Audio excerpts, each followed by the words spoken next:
you can ride with fear. It can be there still as you're opening up to curiosity. You don't have to necessarily get rid of it. It can be there. You can look at it and you can tell it, oh, look what I can do. You can still be there riding with me, but I'm still going to learn and open up and be curious about growth opportunities. Welcome to Unpacked Culture Chronicles. I'm Danielle Marshall, an equity strategist and executive coach.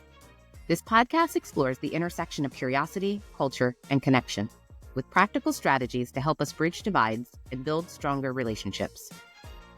In today's episode, I'm thrilled to welcome Camille Mazelev, a multifaceted entrepreneur, strategist, and coach with a community-first mindset.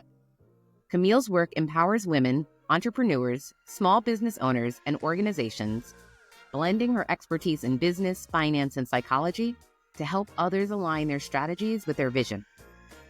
As the founder of Cultivated Woman and Savvy Butter, Camille exemplifies the power of curiosity to drive growth, transformation, and connection. Together, we'll explore how curiosity, whether it's directed inward or outward, can be a powerful catalyst for personal and professional development. Camille, welcome to Unpack Culture Chronicles. I'm thrilled to have you here today. Thank you, Danielle. So great to be here. Absolutely. So Camille, I was really excited to be able to talk to you because, as you know, we're focusing on curiosity today and the ways that curiosity can sort of broaden our approach to the world. And as we were preparing for this interview, one of the things that you mentioned to me is that curiosity is a part of who you are. Can you share a little bit more about how that shaped your personal or professional journey? Absolutely. So I would say that I'm probably one of the lucky people who was born as the last kid. So that allowed me to look at the older ones and to see what they're doing and to see what worked, what didn't work, how to get away with things. And that carried over into just about everything I did, whether it was school or working or even dealing with friends, looking at what people were doing, how they were doing it, why they were doing it. It just made me more curious. And then I think it kind of got me to the point where I was like always building a better mousetrap, that type of experience in my life. So, yeah.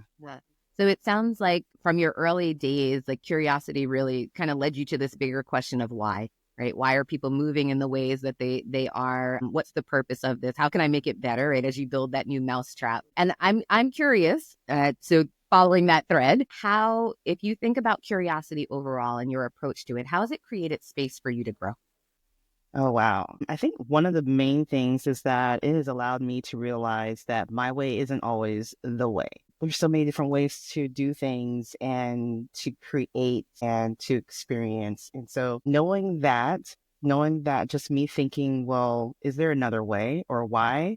That's allowed me to grow so much, but also challenge myself and challenge others, So I know like in early career, I would enter spaces where we were just taught, this is just the way we do it. This is the way we do it. And that never set right with me because maybe it's not the best way. Have you thought about a different way? So I always went that route. I don't think there's ever been a time where I looked at a process or a way of doing something and said, this is the way to do it. That's it. Even if it's something that I've created, then I'm still challenging it and saying, is there a better way? Is there a different way? Why are we doing it this way? And what's the impact? Yeah, I'm appreciating in this moment that you said, like, even if I created it, yeah, I realize that it may not be the only way to do something or the correct way in that moment, right? So you're exploring sort of the landscape to see what might fit for different scenarios, different projects you're working on, et cetera. And I'm thinking now also, like, if you have an example maybe of a moment where curiosity led to your own personal transformation, can you think of anything like that? Yeah, my goodness, there's so many ways I can think about it. I'll even think about something that's quite recent in that, hitting an age milestone and reevaluating where I am in life, whether we're talking about my career or relationships or just my own health. Just because you've been doing something all this time and it's been working, some things have been working, some things have not. Giving myself that space to evaluate and think and critique and even celebrate and be gracious and have gratitude for where I am, that's just been a game changer for me. Being able to pause and say, is there a different way for me to do this? It worked for me 10 years ago. It's not Mm, working for me now that I've thought about it. What else can I do? yeah. So is it moving from working out inside the house to going on, you know, outdoor walks a few times a week, or going to, to the gym, whereas before it was just like, I hate the gym. There's people there. I don't want to experience this, working out and being vulnerable about what I'm able to do and what I'm not able to do outdoors. But I changed my mindset. I had to be curious about what would work for me now, where I am currently. Yeah, I can definitely relate to that. I'm a big fan of the pause to begin with in every aspect of our lives, but occasionally, and like there are certain times of the year where it might feel more appropriate for people. Although I think we can pause at any given time, but Hmm. as we're heading into the end of the year, I think very much about like the fact that many people set resolutions in the new year, and there's nothing wrong with setting resolutions, but I believe that we can pause and reflect and really start to get curious about our own lives. Like, are the things that I'm doing today actually serving me still? Hmm. Do I need to make some shifts? So I love that you were able to sort of offer that perspective in terms of it helping you to grow, right? Who Hmm. we are today is certainly not who we are going to be in 5 years from now, 10 years from now, et cetera. So the strategies have to change to allow us to continue to do, our best, whether it's personal or professional.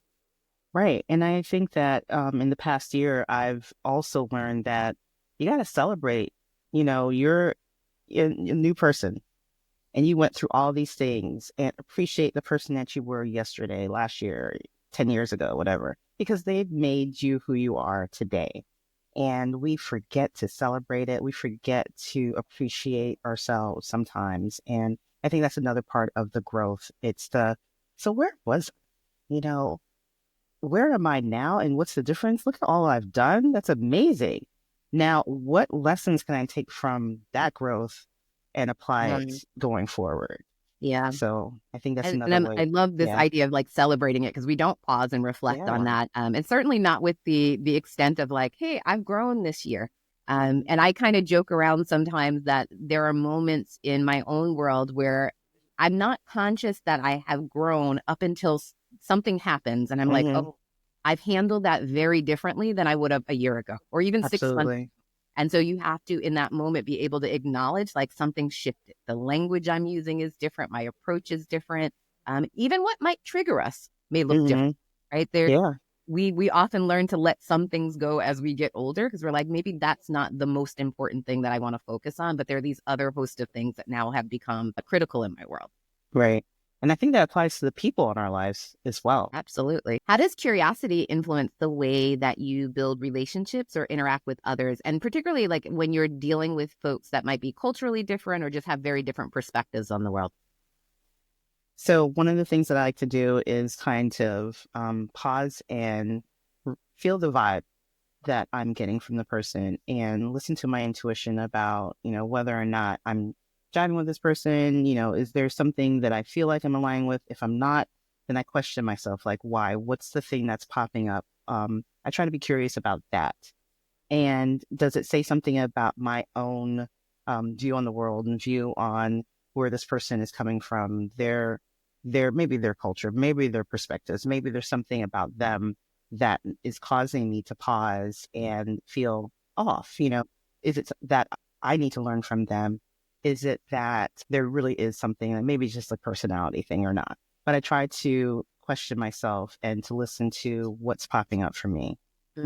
Yeah. So as a coach, that speaks to me also. And so it's both the practicing of the pause, but it's also the noticing and the self awareness around what's going on in my body in this moment, Mhm. right? What might be triggering me. And I think even on the positive side of it, like sometimes, what is drawing me to this person, right? Right. Because I Yeah. think it works both ways. Sometimes we feel like, hey, I'm a little wary of this individual. And at other times we feel an immediate connection. And so just being able to notice what's happening in our body and our heads, how we're making sense of that, I think is incredibly important. I agree. Yeah. absolutely. Can you maybe share a time with us where curiosity helped you bridge a gap or connection with someone who's different from you? Yeah. So, and this is hugely important. It's something that I try to get my kids to understand really is that you can meet someone who, you know, on paper, they're the opposite of you. It's the complete opposite. But that doesn't mean that you immediately, like I was saying, doesn't mean that you immediately dismiss them. There can be something that you can learn from this person, from anyone, right? And basically what I try to do, and it's really hard. It's easier now that I'm older because I think I'm more connected into my intuition, into an understanding that perspective matters in my Mm. own personal growth and development. But I really do try to understand where are they coming from? Why? What's their history? There's every moment that we've experienced leads us to this point, leads us to who we are Mm. currently. And so maybe there's some background and history that this person has that I initially would say, yeah, no, we can't. But I can pause. I can, imagine their story. And I've got a great imagination. And I can just think of all these different things that can build a person, right? So, maybe this person's, um, you know, siblings treated them a certain way, and that's the reason why they're here in this space.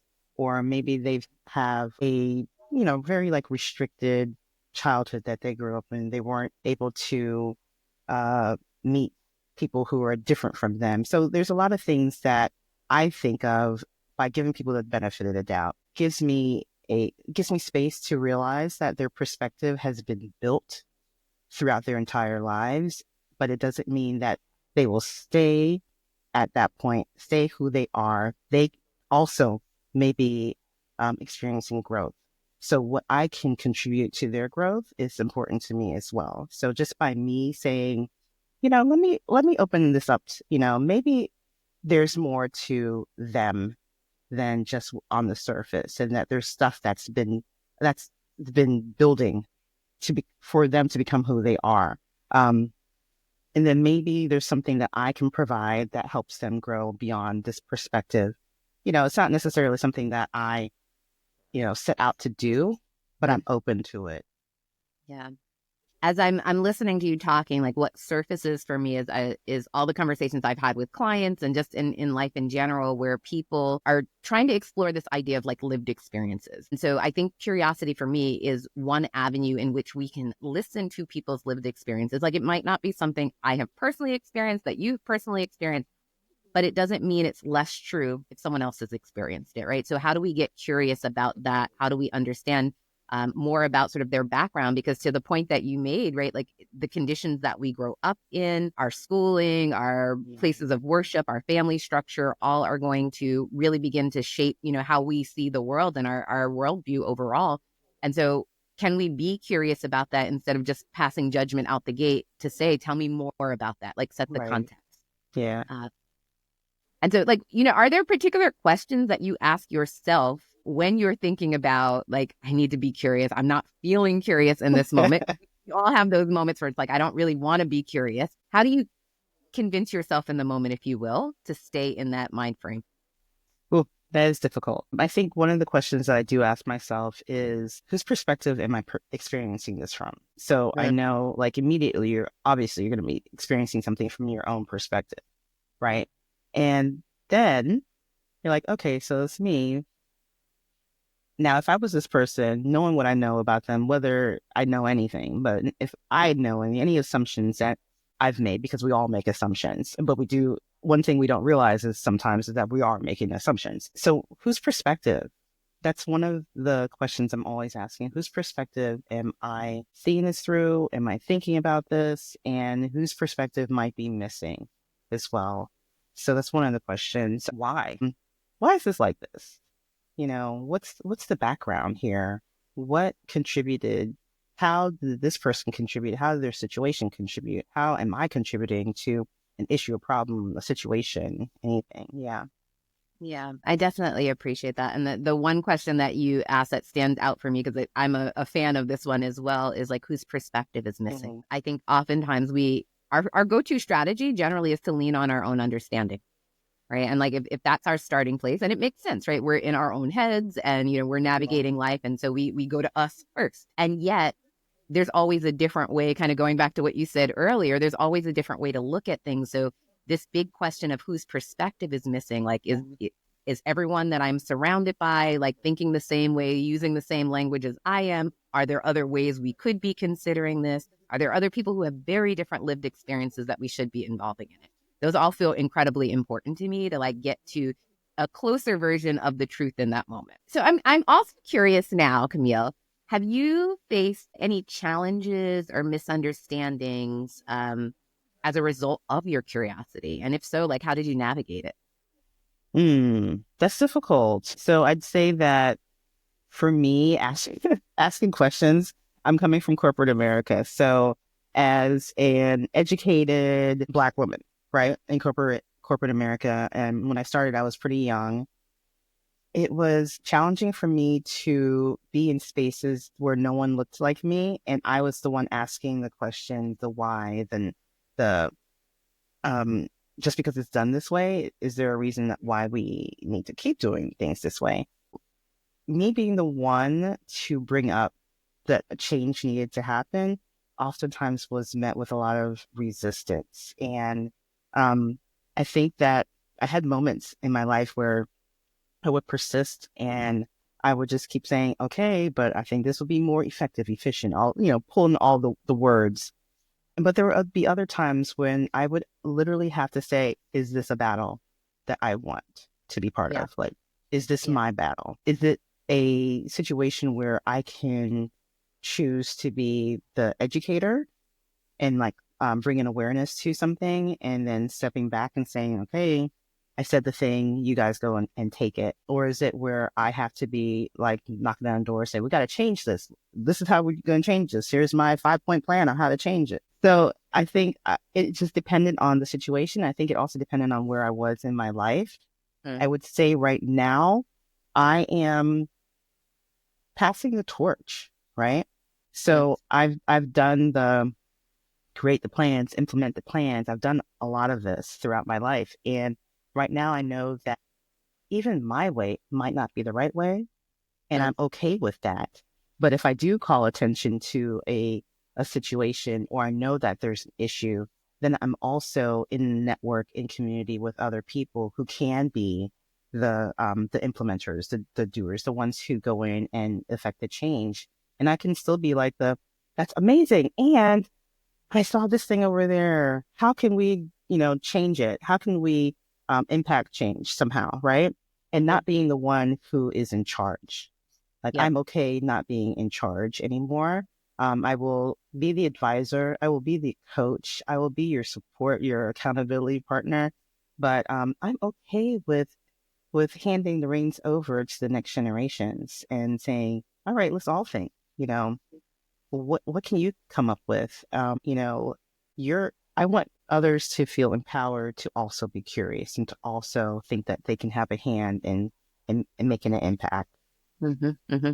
So it sounds like discernment is a big piece of sort of where you're at, right? And recognizing that seasonally, like at the age and stage that you're at now, it is time to pass the torch to other Mm. people and maybe let them be the doers of that work where you can step back a little bit more, be a thought partner, advisor, so forth. And I'm curious because of the example that you gave, when you think about other young women, potentially Black women, women of color, that are finding themselves in a very similar place where they're raising their voices, maybe not being heard effectively, like what advice would you give them? Think about where you can make change. Think about whether or not you're going about everything on your own. You know, are you part of the community? Can you discuss, can you be vulnerable with your experience with someone else and co-create something that will help you? And I would say that as you are building, if your choice is to continue growing in your career, that don't forget yourself, Mm. don't forget your self growth as well. So if there's a mismatch between the growth in your career and the growth in your personal being, then evaluate that. Be curious about that. What can you do? You know, whether you're drawing from examples from others or you're just sitting within yourself and thinking, what actually works for me? What will work for me? what can I try? And I think that's something that's innately me. I'm okay with taking risks. Not everyone is, Yeah. I'm not to say that I'm a risk lover, but I am okay with taking risks and trying and see, does this work? Will it work? So Hmm. don't be afraid to try, align with, make sure that your career and your life are in alignment. It just makes it less stressful for you, but also have that network, to lead on. Yeah, absolutely. That feels so right that we're talking about curiosity. And I know a lot of people that come here are thinking about curiosity and culture from sort of a professional lens, but it's also very personal and like what are the things that I want to achieve? I know some years ago, when I hit 40, I started this process of every year I would learn something new. And the things that I chose were so far outside of like anything that I had done before. It's like one year I decided to focus on learning to play the guitar. That didn't go very well for me. I was curious about it. I wanted to lean into it.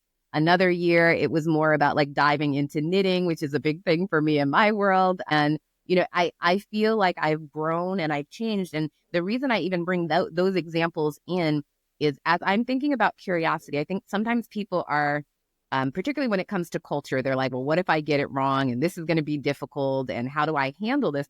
And I think about all the times that I've been curious on pretty benign things, like, again, learning to play the guitar. And in that moment, I am terrible at it when I first, Mhm. but, but it's because I need to learn. Yeah. Right. And so I think there's something really beautiful about appreciating that just because we decide to be curious, because we decide to try something new for the first time, doesn't mean we're going to be an expert in it out Mhm. the gate. So, like, Yeah. normalizing that. Right. And I also think that if you consider curiosity a practice versus like a thing to do, like a practice is something that you're going to constantly get Yes. better at and keep doing and experience different ways. Think about it as a practice. Don't be so hard on yourself. Like the first time I picked up the trumpet, I didn't even know how to use like the things. Like, why are there only three keys? How are you supposed to make all these sounds? So the curiosity part of it is it's amazing to be like, I'm gonna be curious. Like I don't know if it's a thing that you set out to do just one time or to think about one time. It's a practice. And so if you make it, even if it's part of a routine, like what you did, I'm gonna learn something new every year.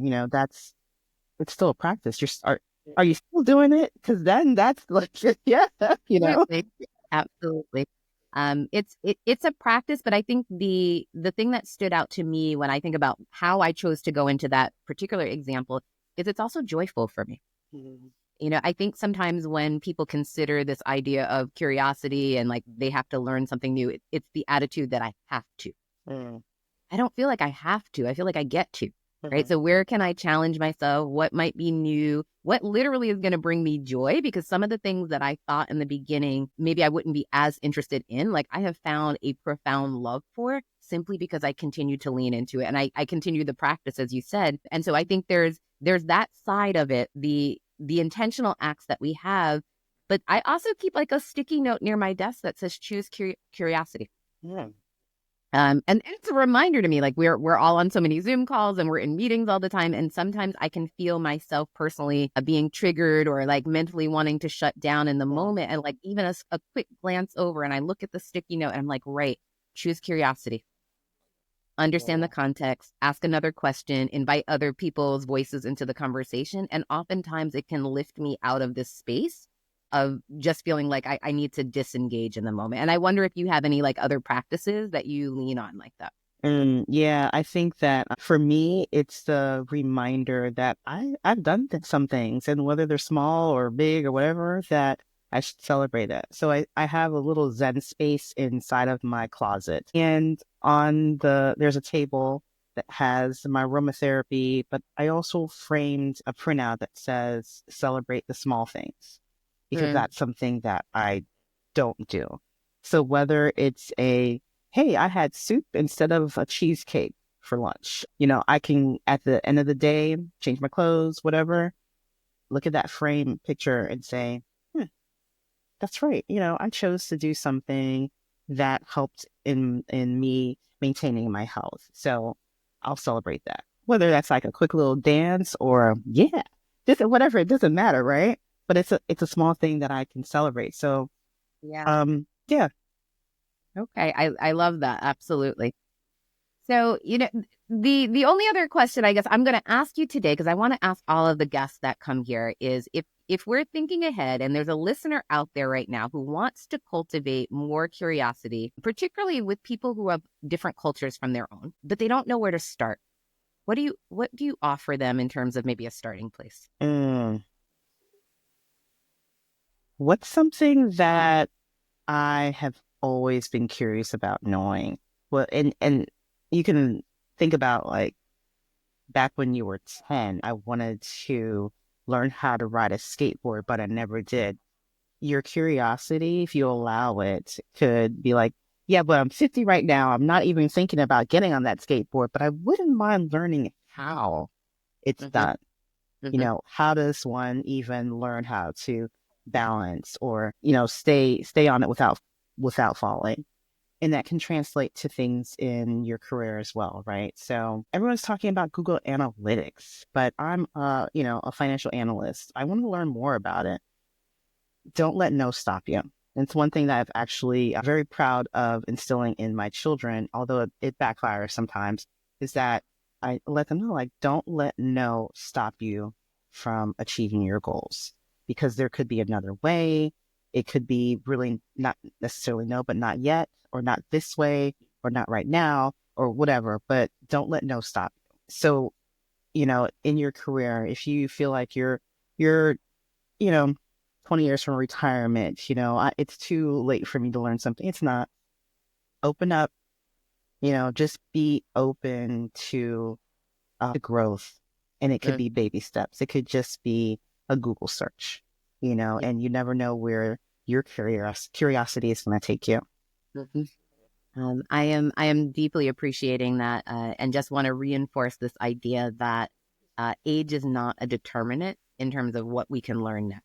And so, for many of us, as we're moving into whether it's midlife or for some, they're thinking about retirement soon. I often hear people say, well, I can't change because I've been this way my whole life. And like, I hear that very much as a limiting belief because we always have the opportunity to change. But the question is, do we desire it? Mm-hmm. And so, I'm not actually advocating for a particular change within people, but like curiosity then sets a bar for you to consider what you might want to lean more into, and maybe some beliefs that you have or behaviors that no longer serve you. And like, what do I want to let go of? And that also feels really incredibly important to me. Right.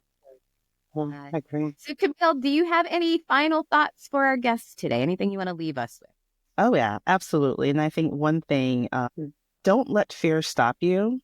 You can ride with fear. It can be there still as you're opening up to curiosity. You don't have to necessarily get rid of it. It can be there. You can look at it and you can tell it, oh, look what I can do.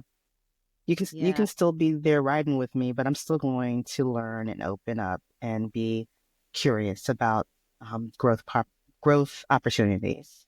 Yeah. So fear can be in the passenger seat, but not the driver's seat, is what I'm hearing. Absolutely. So do it afraid, folks. Camille, thank you so much for joining me today. Your insights into just, everything from leadership to cultivating lasting legacies and really thinking just about how we can all stay curious have been really inspiring. So I know that our listeners are going to take so much away from your perspective. And so we just really appreciate your time today. And if you would like to learn more about Camille's work, where can they find you? They can find me at CamilleMazelev.com. You can find me on Instagram and LinkedIn. I am at Camille Mazelev everywhere. Okay. Thank you so much. It's been a pleasure having you here, and thank you for sharing your wisdom and your heart with us. Until next time, remember, where curiosity leads, connection follows. Thank you for joining me and Camille Mazelev on this episode of Unpack Culture Chronicles. If thinking about curiosity as a starting point for cultural exploration feels challenging, I really want you to just keep in mind it is a practice. Sometimes it begins with the simple things that we're already curious about. Camille's journey reminds us that curiosity turned inward can be a profound source of self-development in its own right. And remember, building bridges starts with curiosity. Until next time, be well.